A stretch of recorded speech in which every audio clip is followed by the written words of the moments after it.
আমাদের বাংলাদেশে ফেসবুকটা খুবই জনপ্রিয়। এখানে চাইলে একটা ব্র্যান্ড উইথিন শর্ট টাইমের মধ্যে দাঁড় করানো যায়, চাইলে একটা সেল জেনারেট করা যায়, চাইলে হচ্ছে যে কোনো ধরেন একটা বিজনেস স্টার্ট করে দেওয়া যায়।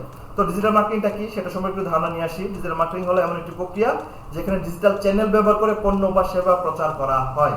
তার মানে ডেফিনেটলি আমরা বিজনেসের দুইটা ক্যাটাগরি, একটা হচ্ছে অনলাইন, একটা হচ্ছে অফলাইন। অফলাইনটা কি, ওই যে ফিজিক্যালি আমরা যে শপ দেখি, যে শপে ধরেন দোকানে যান, প্রোডাক্ট কিনেন বা শোরুমে যান, প্রোডাক্ট কিনেন দেখেন, সেটা হচ্ছে আমার offline.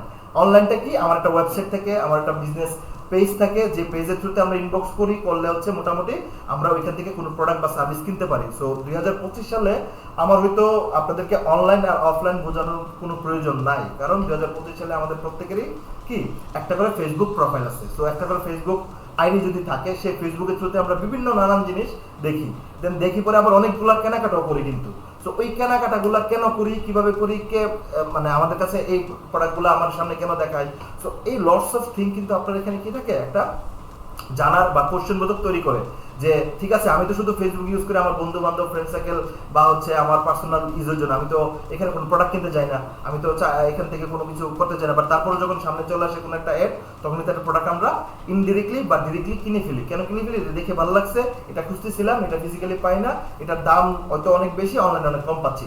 So lots of thing থাকতে পারে, মার্কেটিং পলিসি থাকতে পারে। তো তাহলে ডিজিটাল মার্কেটিং হচ্ছে ডিজিটাল থ্রুতে কোনো পণ্য বা প্রোডাক্ট সার্ভিস আমি কি করা, কাস্টমারের কাছে সেল করা। হতে পারে সেটা আপনার একটা কোনো ইলেকট্রনিক্স আইটেম, হতে পারে ফুড আইটেম, হতে পারে এটা আপনার কোনো সার্ভিস।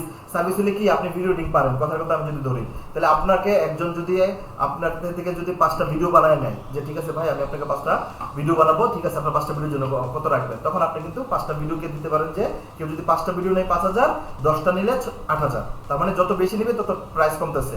সো এইভাবে করে কিন্তু আপনি আপনার একটা ছোট এজেন্সি দাঁড় করতে পারেন, নিজের একটা পোর্টফোলিও বলেন, একটা বিজনেস বলেন, দাঁড় করতে পারেন। তাহলে ডিজিটাল মার্কেটিং সম্পর্কে একটু ধারণা হচ্ছে যে ডিজিটালের থ্রুতে, সেটা হোক ফেসবুক, হোক আমার ওয়েবসাইট, কিংবা হোক অন্য কোনো সোশ্যাল মিডিয়া প্ল্যাটফর্মের থ্রুতে আমি কোনো একটা পণ্য বা সার্ভিস বিক্রি করলাম, তাই না?